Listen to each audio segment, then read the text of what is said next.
자, 오늘 밤에 주시는 하나님 말씀 함께 받겠습니다. 시편 16편 말씀인데요.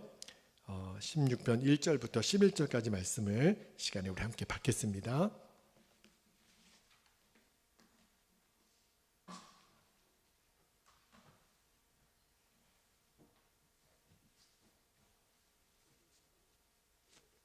자, 우리 1절부터 11절까지 마지막 절은 함께 읽겠습니다. 1절부터 교독할게요. 1절. 하나님이여 나를 지켜주소서. 내가 주께 피하나이다. 내가 여호와께 아뢰되 주는 나의 주님이시오니 주 밖에는 나의 복이 없다 하였나이다. 3절. 땅에 있는 성도들은 존귀한 자들이니 나의 모든 즐거움이 그들에게 있도다. 다른 신에게 예물을 드리는 자는 괴로움이 더할 것이라. 나는 그들이 드리는 피의 전체를 드리지 아니하며 내 입술로 그 이름도 부르지 아니하리로다. 5절. 여호와는 나의 산업과 나의 잔의 소득이시니 나의 분깃을 지키시나이다. 내게 줄로 재어 준 구역은 아름다운 곳에 있으며 나의 기업이 실로 아름답도다. 7절. 나를 훈계하신 여호와를 송축할지라. 밤마다 내 양심이 나를 교훈하도다. 내가 여호와를 항상 내 앞에 보시며 그가 나의 오른쪽에 계심으로 내가 흔들리지 아니하리로다. 9절. 이러므로 나의 마음이 기쁘고 나의 영도 즐거워하며 내 육체도 안전히 살리니 이는 주께서 내 영혼을 스올에 버리지 아니하시며 주의 거룩한 자를 멸망시키지 않으실 것임이니이다. 11절 함께 읽겠습니다. 주께서 생명의 길을 내게 보이시리니 주의 앞에는 충만한 기쁨이 있고 주의 오른쪽에는 영원한 즐거움이 있나이다. 아멘. 아멘. 하나님의 말씀입니다. 오늘 시편 강의 16번째 16편 말씀을 함께 나누겠는데요. 오늘 설교 제목이 2절 말씀에 나오는 주 밖에는 나의 복이 없나이다 라는 제목으로 말씀을 나누고 기도하겠습니다. 오늘 영상으로 예배하시는 분들에게 아마 이 자막하고 영상이 조금 어긋나더라도 오늘 컴퓨터 화면이 좀 얽혀가지고요, 양해를 부탁을 드립니다. 하나님이 또 적절하게 또 인도해 주실 줄로 믿습니다. 오늘 여러분 기도해 주셔서 지난 3일 동안 예수동행일기 세미나를 너무너무 은혜 가운데 아내와 함께 또 지방의 목사님들과 함께 잘 다녀왔고요. 하나님이 늘 듣던 말씀이긴 했지만 그래도 특별한 은혜를 주신 것 같아요. 제가 내린 결론은 예수님 한 분이면 충분합니다. 이 복음을 다시 한번 가슴에 담고 왔는데, 그리고 오늘 말씀을 준비하다가 제가 너무너무 감사가 된 말씀, 제 마음에 파고 들어온 말씀이 2절 말씀이에요. 자, 2절 말씀을 한번 볼게요. 제가 읽어드리겠습니다. 내가 여호와께 아뢰되 주는 나의 주님이시오니 주 밖에는 나의 복이 없다 하였나이다. 여기 다윗이 주님 밖에는 나의 복이 없습니다. 이 고백이 무슨 고백이겠어요? 예수님 한 분이면 충분합니다. 이 고백이죠. 나는 죽고 예수님 내 생명이십니다. 이 고백하고 사실은 똑같은 고백이에요. 그런데 이 고백, 주님 밖에는 나의 복이 없습니다. 이 고백이 다윗을 다윗되게 했던 고백이에요. 여러분, 다윗이 거의 대부분의 시편을 지었잖아요. 그런데 다윗의 지은 시편이 대부분 다윗이 고통 중에 있을 때, 어려움 중에 있을 때 지었던 시들이 대부분이에요. 시편 16편 말씀도 똑같습니다. 1절 말씀에 보면 다윗의 형편이 어려웠던 것을 어떻게 할 수 있냐면, 하나님이여 나를 지켜주소서. 내가 주께 피하나이다. 어렵다는 거예요. 주님 밖에는 내가 피할 대상이 없습니다. 그만큼 힘들다는 거죠. 그런데 그런 어려운 형편에 다윗이 주님은 나의 주님이시오니 주 밖에는 나의 복이 없습니다. 야, 정말 다윗은요, 하나님을 믿은 사람이에요. 하나님을 정말 바라본 사람. 그렇죠? 그러니까 주님 밖에는 나의 복이 없다고 고백을 하잖아요. 다윗은 정말 주님을 믿었고 주님을 찾았고, 그래서 하나님이 다윗을 위대한 사람으로 쓰신 거구나. 네. 우리가 기도했던 것처럼 주 밖에는 나의 복이 없습니다. 이 고백이 이제 저와 여러분의 고백이 되기를 축복합니다. 여러분, 혹시 주님 외에도 다른 복도 좀 함께 주시면 안 될까요? 이러고 싶은 마음이 있는 분들 정말 다시 한번 생각해 봤으면 좋겠어요. 혹시 이 고백을 드리면 그러면 주님 외에는 내가 누리는 복을 안 주신다는 말인가? 그렇죠? 여러분, 이 고백을 드리기가 주저하시는 분들이 있어요. 왜냐하면 주님 밖에는 나의 복이 없기 때문에 이 세상에 다른 복은 나한테 안 주실 것 같은 느낌적인 느낌이 드는 거예요. 맨 나는 고생할 것 같고, 나는 힘들기만 할 것 같고, 괜히 있지도 않은 걱정을 미리 걱정해서 주님 밖에는 나의 복이 없습니다. 이 고백을 우리가 담대하게 못하는 거예요. 우리가 좋아하는, 너무 애창하는 찬송 중에 찬송가 94장에 보면 주 예수보다 더 귀한 것은 없네 찬양이 있어요. 그 찬양의 가사가 이래요. 주 예수보다 귀한 것은 없네. 이 세상 부귀와 세상 명예와 즐기던 세상 일과 세상 행복과 유혹과 핍박이 몰려와도 세상 즐거움과 세상 자랑도 버릴 수 있는 이유는 주 예수보다 더 귀한 것은 없기 때문입니다. 그 고백이거든요. 그런데 여러분, 우리가 이 찬양 부를 때 정신 바짝 차리고 불러야 돼요. 왜냐하면 진짜 그 찬양의 고백이 내 고백 맞나? 주님, 명예도 권세도 돈도 세상 즐거움도 예수님보다 귀하지 않습니다. 그 어떤 것도 뺏어갈 수가 없습니다. 내가 정말 그렇게 믿고 찬송을 드리는 건가? 그리고 그 찬송을 받으시는 주님이 맞다, 너는 정말 나밖에 귀한 것은 없구나, 그렇게 받으실까? 그렇죠? 정말 우리가 두렵고 떨리는 마음으로 이 찬양을 드려야 돼요. 그런데 혹시 여러분 중에 그렇게 다시 한번 생각해 보니까 주 예수밖에는 귀한 것이 없습니다, 이 고백하기가 혹시 망설여지거나 또는 주저하거나 그런 분들 너무 좌절하지 않게 되기를 바랍니다. 왜냐하면 우리 본성이 그래요. 주님이 귀한 것은 알지만 여전히 세상 명예, 즐거움, 자랑, 그것이 내 안에 만족이 되는 걸 어떻게 해요? 주님이 다 아세요. 그렇죠? 그리고 이 찬송을 부를 때 몸부림치지 않으셔도 돼요. 나는 이것밖에 안 되나? 그러나 부탁이 있습니다.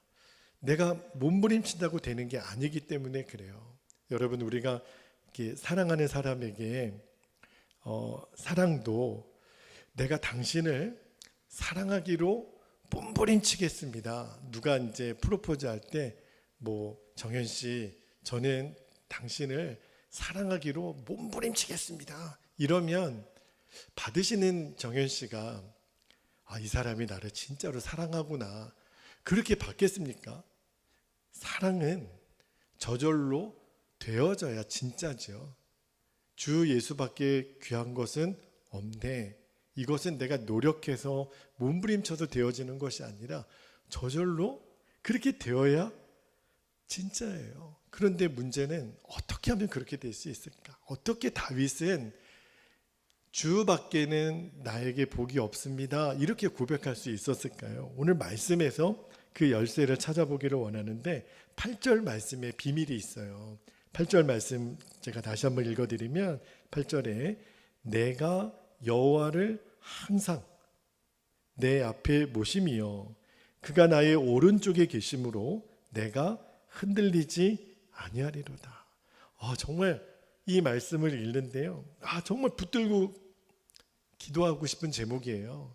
그러니까 다윗은 하나님을 그냥 지식으로 믿은 것이 아니었다는 거예요. 다윗에게 있어서 하나님은 언제나 살아계시는 하나님, 그죠? 그리고 지금 내 앞에 계시는 하나님, 하나님을 믿는데 너무나도 많은 사람들이 하나님은 저 우주 어딘가에 계신 것 같고 지금 내 눈앞에는 안 계신 것 같이 믿는 사람들이 너무 많아요. 근데 다윗은 살아계신 하나님이 지금 내 눈앞에 계시다라고 그렇게 믿었어요. 그러니까 내가 여호와를 항상 내 앞에 모심이요. 그러니까 이 말은요, 늘 우리가 영어 시간에 비동사 플러스 ing가 현재 진행형이거든요. 그러니까 늘 주님과 동행하는 것이 현재 진행형이에요. I am walking with God인 거죠. 늘 나는 하나님과 걷고 있는 중입니다. 계속 되어지는 거예요. 3일 동안 동일기 세미나를 다녀오면서 다윗도 동행일기를 쓰셨던 분이라는 것을 알게 됐어요. 그 옛날에 무슨 일기장이 있었겠습니까? 근데 다윗의 시편이 실은 다윗의 일기거든요. 자, 7절 말씀 한번 볼게요. 7절 말씀에 보면 나를 훈계하신 여호와를 송축할지라. 그 다음에 뭐라고 되어 있냐면 밤마다 내 양심이 나를 교훈하도다. 다윗은 밤에 일기를 쓰셨던 것 같아요. 밤마다 양심이 나를 교훈하리로다. 이 말은 무슨 말이냐면 다윗은 매일매일 내 삶을 하나님 앞에 점검하고 살았다는 거예요. 사실은 우리 동행일기를 쓰는 것이 바로 그거거든요. 매일매일 내가 주님을 얼마나 바라보고 살았는지를 하나님 앞에 그리고 내 공동체 멤버들 앞에 점검하자는 거예요. 내가 오늘도 하나님 앞에 살았나? 그죠? 그러니까 이 마음 때문에 다윗이 그 죽을 것 같은 위기 속에서도 흔들리지 않았더라고요. 정말 제가 다윗의 시편을 읽으면서 내가 왜 그동안 왜 요만한 일 갖고도 그렇게 흔들렸나? 그치? 조금만 어려움이 있으면 죽겠다고 그랬나? 그렇게 낙심했나? 그렇게 좌절했나? 그럴 이유가 하나도 없었던 거예요. 왜냐하면 밤마다 내 양심이 나를 교훈하리로다. 내가 주님만 바라볼 수 있으면 아무런 문제가 될 수 없다는 거예요. 많은 사람들이 하나님만 모시고 사는 삶, 어떻게 하나님만 모시고 살아? 그러면 그렇게 지루하고 재미없는 삶이 뭐 어디 있어? 이렇게 생각하시는 분들이 많아요. 내가 하고 싶은 것도 해야 되고 먹고 싶은 것도 먹어야 되고 보고 싶은 것도 봐야 되고 만나고 싶은 사람도 만나야 그게 행복이지. 어떻게 하나님만 바라보고 살아? 근데 다윗은 그렇지 않았어요. 다윗은 오늘 이 이야기를 하는 거예요. 하나님만 섬기고 사는 삶이 절대로 답답한 삶 아닙니다, 여러분. 이게 복음이고 이게 구원이에요. 하나님만 바라보고 사는 삶이 가장 놀라운 축복의 삶이었다라고 오늘 말씀에 다윗이 고백하는 거예요. 3절 말씀 한번 볼게요. 5절입니다. 5절 말씀에 다윗이 날마다 하나님만 바라보고 사는 축복의 삶을 뭐라고 고백했냐면 5절에 여호와는 나의 산업과 나의 잔의 소득이시니 나의 분깃을 지키시나이다. 그리고 이어지는 6절에 내게 줄로 재어준 구역은 아름다운 곳에 있으며 나의 기업이 실로 아름답도다. 9절도 한번 볼까요? 9절에 다윗이 고백합니다. 이러므로 나의 마음이 기쁘고 나의 영도 즐거워하며 내 육체도 안전히 살리니. 여러분, 다윗에게 하나님이 전부가 아니라면 이 고백 못하죠. 하나님이 주시는 복이 얼마나 귀한 복인지를 그가 인정하지 않으면 어떻게 이런 고백을 할 수 있겠어요? 그죠? 어느 목사님이 그런 간증을 한번 하셨어요. 이제 신학교를 나오시고 이제 1년이 지난 다음에 이제 신학교를 졸업하고 이제 동문 목사님들이 굉장히 유명한 강사님을 모시고 세미나를 하셨답니다. 그런데 동문 목사님들은 이제 선후배들이 다 모여서 다 이제 뭐 꽤 오래된 일인데 나름대로 이제 교회도 규모도 크신 목사님, 뭐 선교사도 파송하시고 뭐 사회적으로 큰 영향력을 끼치는 그러한 목사님들이 모여서 이번 세미나를 통해서 우리가 민족을 복음화하고 세계를 복음화하는 그런 메시지를 좀 들어야 되겠다. 그리고 잔뜩 기대를 하고 강사님을 모신 거예요. 그런데 강사님이 이제 막 그런 기대로 가득 찬 목사님들에게 찬물을 끼얹는 말씀을 하시는 거예요. 뭐라고 말씀하셨냐면, 사랑하는 목사님들, 여러분들은 이제 더 이상 할 일이 없습니다. 그러는 거예요. 아니, 지금 민족의 복음화와 세계 복음화를 위해서 우리가 이렇게 애써서 모였는데 강사님이 우리 보고 할 일이 없다 그러니, 그러면서 한술 더 떠서 뭐라 그러냐면, 여러분이 무슨 일을 하느냐고, 그러면서 여러분 때문에 하나님은 짐이 된다고 이런 말을 하시는 거예요. 아니, 우리가 주의 일을 감당하는 목사들이 모였는데 우리 때문에 하나님이 짐이 된다고 막 마음이 너무 황당하고 불편하잖아요. 그런데 그 강사 목사님이 어떤 말씀을 인용하셨냐면, 예수님이 요한복음 6장 29절에서 하신 말씀을 인용하셨어요. 자, 그 말씀을 좀 읽어드릴게요. 요한복음 6장 29절에 예수께서 대답하여 이르시되 하나님께서 보내신 이를 믿는 것이 하나님의 일이니라. 이 말씀을 인용하면서 그 강사님이 뭐라고 말씀하셨냐면, 목사님들이 하실 일은 목사님들이 하나님을 잘 믿는 겁니다. 여러분, 목사님들 보고요, 하나님 잘 믿으세요 목사님들, 그러면 목사에게 꼭 욕하는 것 같아요. 아니, 불신자들도 아니고 초신자도 아니고 목사님들 보고 예수님을 잘 믿으라고 말하는 것은 사실은 목사님들에게 있어서는 되게 거북한 일이잖아요. 아니 예수님으로 인하여 지금 살고 있는데 우리 보고 예수님을 잘 믿으라고? 근데 그때는 그 강사님의 말씀이 이해가 안 됐대요. 그런데 이 목사님이 나중에 깨달으셨다는 거예요. 뭘 깨달았냐면, 하나님의 역사는 목사의 능력 여부에 따라서 어떤 일을 계획하고 어떤 일을 추진하고 진행하고 이래서 주의 일이 되어지는 것이 아니고, 하나님의 역사는 하나님 그분이 하시는 거구나. 주님이 이루시는 거구나.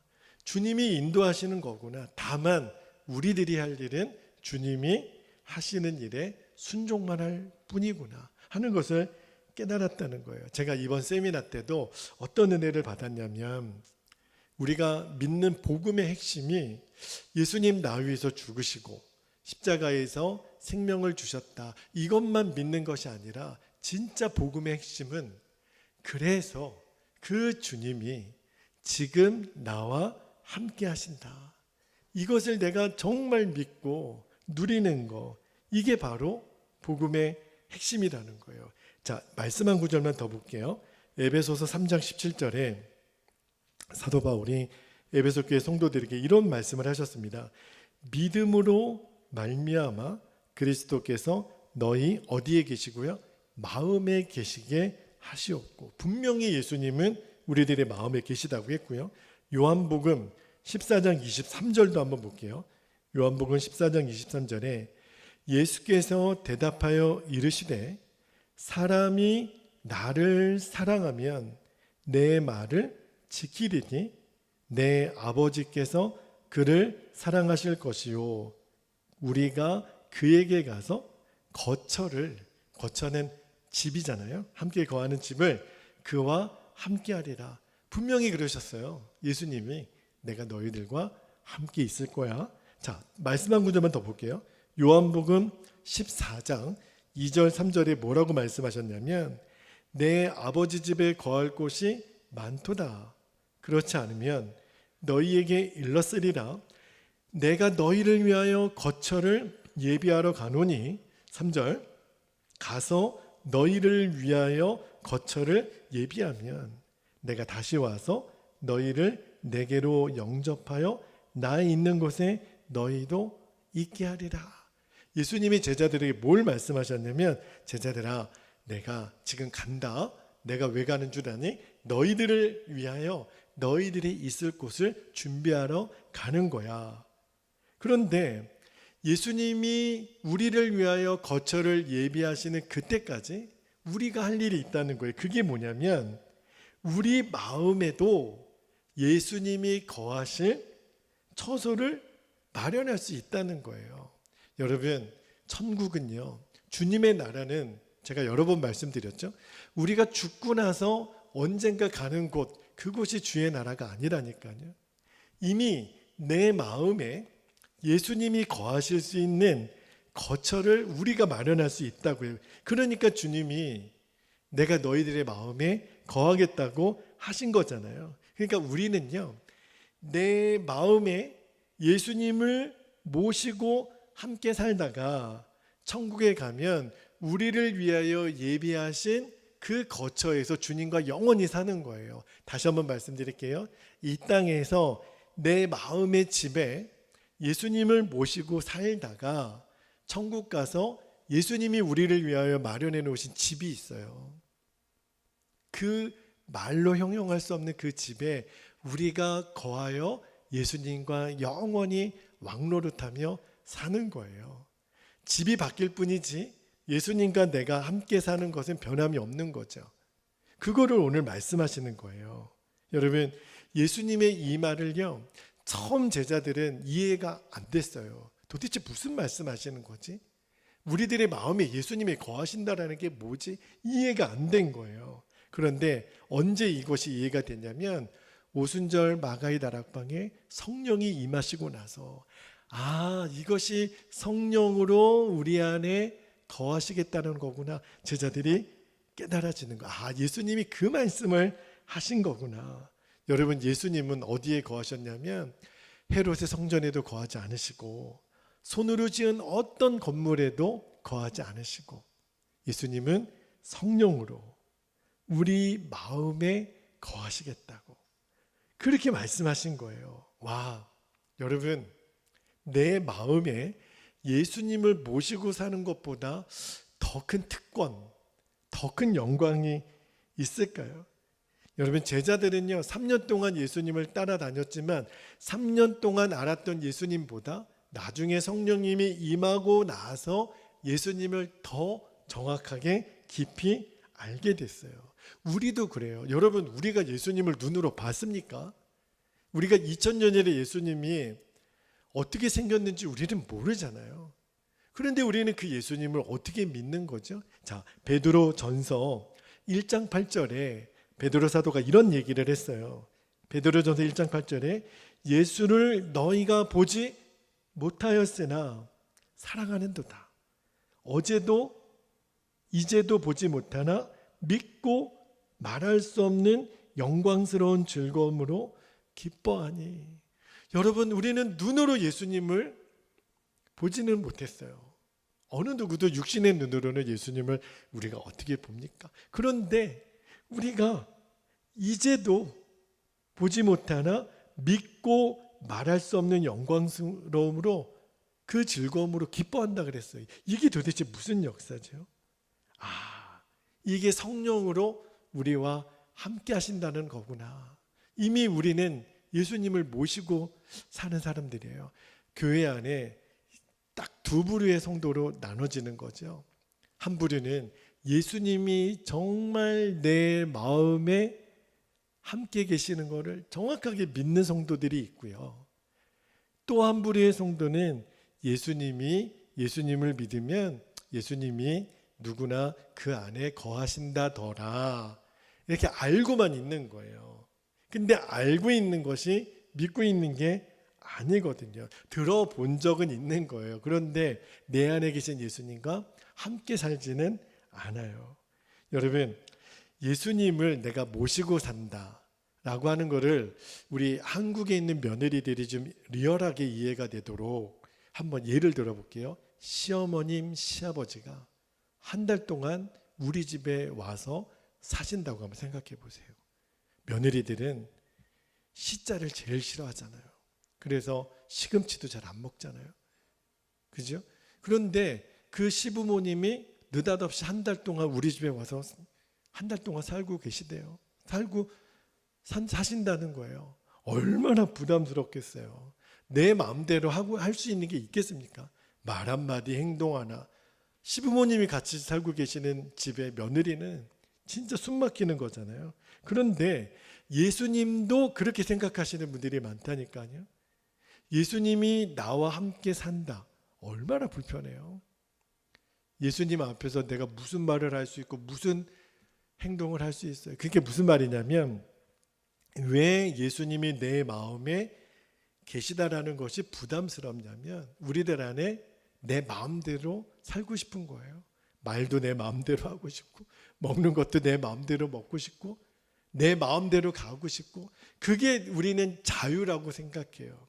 그러나 예수님은 뭐라고 말씀하셨냐면, 진리를 알지니 진리가 너희를 자유하게 하리라. 우리는 내 마음대로 할 수 있고, 내 마음대로 볼 수 있고, 내 마음대로 움직일 수 있는 것이 자유라고 생각하지만 그게 속고 있다는 거예요.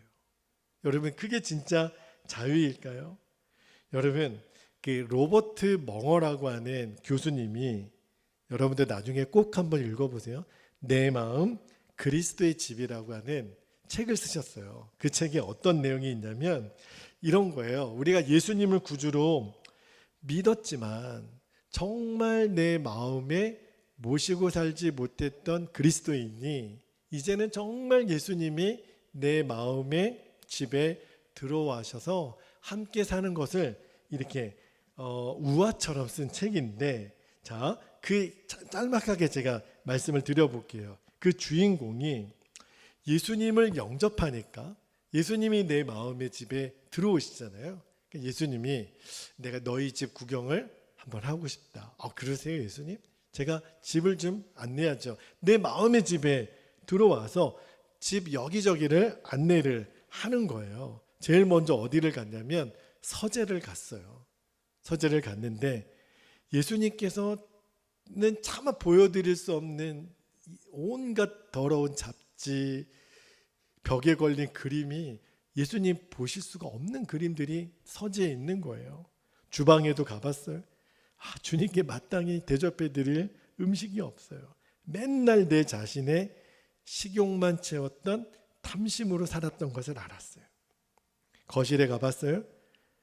TV가 켜져 있는데 주님과 도저히 함께 볼 수 없는 프로그램이 방송되고 있었어요.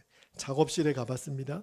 자기의 노력으로 만든 것들을 보면서 얼마나 초라한지를 보게 되는 거예요. 그리고 이제까지 주님을 의지하지 못하고 산 것이 다 실패였구나 하는 것을 알게 돼요. 집에 오락실에 가봤습니다. 예수님과 도무지 함께 할 수 없는 오락에 빠져 살았던 것을 알았어요. 친구들과 놀러 가면서 도무지 예수님을 모시고 갈 수가 없는 거예요. 침실에 가봤어요. 너무 자신의 모습이 부끄러운 거예요. 성적으로 너무 문란했어요. 그리고 주님께 도무지 보여드릴 수 없는 은밀하고 비밀의 방도 있었어요. 그러다가 이 주인공이 어느 날 정신없이 바빠서 출근하던 날 저 벽난로 앞에 앉아있는 예수님을 본 거예요. 그리고 조심스럽게 주님께 다가가서 묻습니다. 주님, 아침마다 늘 여기에 오셨나요? 주님이 말씀하세요. 그럼 내가 날마다 왔지. 근데 이 주인공이 너무너무 부끄러운 거예요. 예수님은 내 마음의 집에 흔히 오는 손님조차도 내가 대하지 않았구나. 그렇게 깨달아진 거예요. 그리고 이 책의 그 저자인 그 로버트 몽어 교수님이 이런 얘기를 하시더라고요. 이제라도 우리의 마음을 예수님의 소유로 만들고 싶지 않습니까? 도전하시는 거예요. 여러분, 이제 기억하셔야 돼요. 저도 그랬거든요. 예수님이 내 마음의 집에 내가 이렇게 초청해서 예수님이 오셔서 사는 줄 알았는데, 제가 오늘 이번 세미나도 가서 다시 한번 깨달은 진리가 뭐냐면 내가 예수님의 집에 살고 있었더라고요. 그게 진짜예요. 내가 예수님을 내 집에 모신 게 아니에요. 여러분, 주님을 내가 모시고 사는 것이 혹시 아직도 망설여지지 않나요? 네, 여러분, 많은 사람들이 주님을 모시고 살면 내 자유가 잃어버린다고 생각해요. 마귀에게 속은 거예요. 예수님을 모시고 사는 삶, 늘 예수님 항상 내 앞에 모시고 사는 삶이 진짜 기쁨이에요. 저도 너무너무 오랜 시간 동안 속고 살았어요. 내가 기쁘고 즐거워하는 일은 예수님이 그 자리에 계시면 너무너무 부담스러워요. 근데 그 즐거움, 진짜 즐거움이 아니었거든요. 여러분, 우리는 다윗이 진짜 위대하고 행복한 사람인 것을 이유를 알죠. 그가 왕이었기 때문에 그가 행복했을까요? 아니에요. 그가 부귀영화를 누릴 수 있는 그런 존재여서 다윗이 행복한 것이 아니라 다윗이 오늘 고백하잖아요. 여호와를 항상 내 앞에 모시고 살고 있기 때문에 나는 행복합니다. 그러니까 다윗은요, 예수님 한 분이면 충분합니다. 이 고백대로 사셨더라고요. 그 말이 그 말이에요. 여러분, 이제는 우리가 분명히 아셔야 돼요. 저도 그랬거든요. 옛날에는 왜 예수님 믿는데도 안 되지? 왜 이렇게 목회가 힘들지? 왜 내가 원하는 대로 안 되지? 아니에요. 제가 이번 세미나를 통해서도 오늘 시편 16편 말씀을 준비하면서도 내가 예수님을 진짜 제대로 한번 믿지 못했구나. 항상 내 앞에 모시고 사는 것에 문제가 있었던 거예요. 여러분, 예수님을 아는 것이 믿는 것이 아니라 예수님과 친밀한 것, 예수님과 나 사이에 거리감이 없는 거예요. 그게 예수님을 믿는 거예요. 그래서 오늘 말씀 11절 말씀만 읽고 우리가 함께 기도하기를 원하는데요. 11절 말씀에 다윗이 고백합니다. 주께서 생명의 길을 내게 보이시리니 주의 앞에는 충만한 기쁨이 있고 주의 오른쪽에는 영원한 즐거움이 있나이다. 제가 11절 말씀을 묵상하다가 이 생명의 길이라고 그랬잖아요. 이게 뭐예요? 예수님을 바로 믿는 거예요. 예수님을 진짜로 바로 믿으면 우리에게 생명길이 열린다는 거예요. 여러분, 이제 우리 기도하는 시간을 갖기를 원하는데 성령님이 우리 마음에 오셨죠. 예수님이 십자가에서 그 일을 이루신 거거든요. 여러분, 이제 우리가 생명길로 가기 위해서 우리가 분명히 해야 될 결단이 있어요. 그게 뭐냐면 이제 예수님을 내 마음의 집에 모셨다면 그분이 나의 왕이시고 그분이 나의 주인이셔야 돼요. 그것이 다윗이 말하는 항상 여호와를 내 앞에 모심이요, 그 고백이에요. 내 마음대로 못 사는 것이 나에게 불행이 아니라 내가 예수님 앞에 있기 때문에 그 주님을 바라보고 사는 눈 때문에 다윗이 고백했던 것처럼 나의 영원한 즐거움이 있나이다. 여러분, 이 단계가 분명해야 우리가 진짜 믿음의 길을 가는 거예요. 우리는 여태까지 예수님이 내 마음에 계셨으면 좋겠습니다. 계시다고 알고 있습니다. 이거는 진짜 믿음이 아닌 거죠. 여러분, 누가 나랑 같이 산다면 모를 리가 없는 거잖아요. 예수님이 내 안에 계신 것을 진짜 믿는다면 이제 그분과 함께 호흡하는 법을 누릴 줄 알아야 되고 그분과 친밀히 교제하는 것을 누릴 줄 알아야 진짜 믿는 거 아니에요? 그죠? 여러분, 우리들의 24시간, 여기 보면 24시간 예수님과의 행복한 동행 썼잖아요. 이게 복음이에요. 이게 우리가 누릴 수 있는 전부예요. 우리가 이 단계를 지나갔다면 주님, 제가 24시간 예수님과 동행하며 살 것을 결단합니다. 그리고 신실히 그렇게 살아보겠습니다. 이것이 오늘 다윗이 나의 구원은, 나의 복은 주 밖에는 나의 복이 없습니다. 이 고백이 바로 그 고백이에요. 늘 예수님과 함께 실제하는 예수님과 동행하며 친밀히 살아가는 삶. 우리가 그렇게 살게 되기를 주의 이름으로 축복합니다. 이제 우리 기도할 텐데 두 가지 기도 제목을 주셨어요. 첫 번째는 주 밖에는 나의 복이 없습니다. 이 다윗의 고백이 이제는 진짜 나의 고백이 되게 하여 주옵소서. 그리고 두 번째, 내 마음의 집에 왕으로 오신 주님과 더 친밀하게 교제하는 삶으로 나를 인도하여 주옵소서. 어제보다 오늘, 오늘보다 내일 살아계신 예수님, 지금도 함께 계시는 예수님과 내가 더 친해지기를 원합니다. 주님, 더 친해지기를 원합니다. 그래서 오늘 다윗의 고백이 진짜 나의 고백이 되게 하옵소서. 우리의 주의 이름을 간절히 부르고 통성으로 기도합니다. 주여.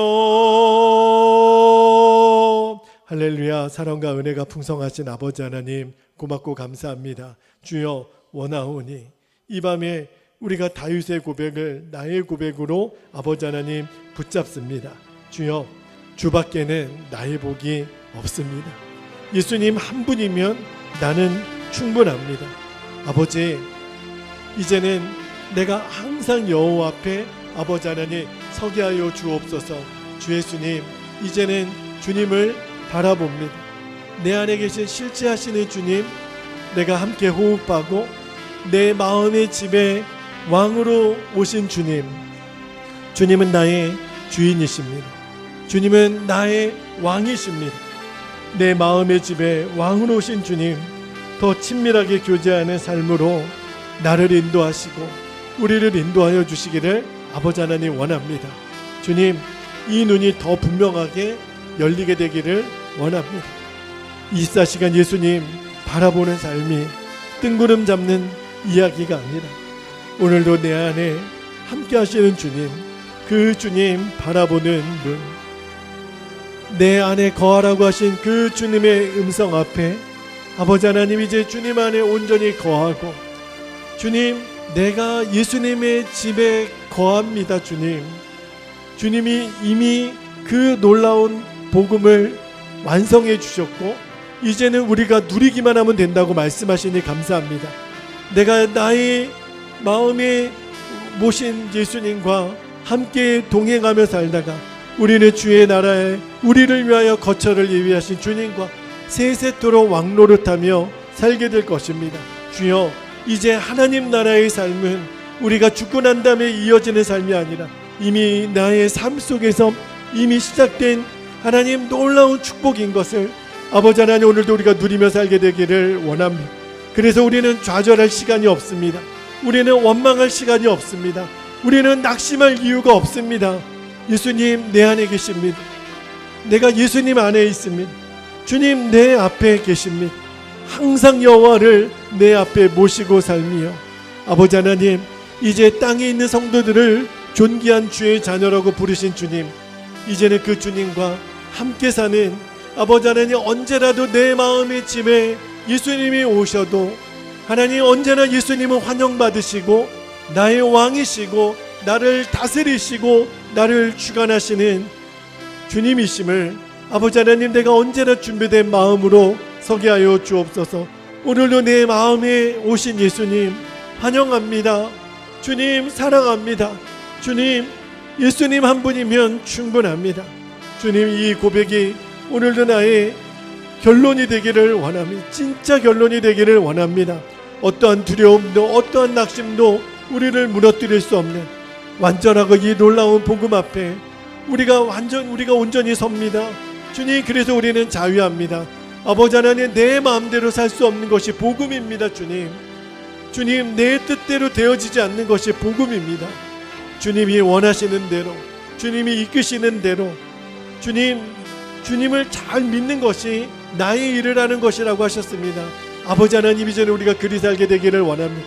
하나님이 보내신 일을 믿는 것이 아버지의 일이라고 하셨는데, 주여, 이제는 우리가 그 눈이 열려서 주님을 진짜 잘 믿는, 주님과 온전히 동행하며 주님과 더욱더 친밀하게 교제하는 삶으로 우리를 인도하소서. 행복의 이유가 되시는 예수님, 우리를 그렇게 주목하시고 인도하여 주옵소서. 그렇게 우리를 인도하실 주님을 찬양합니다. 아버지 감사합니다.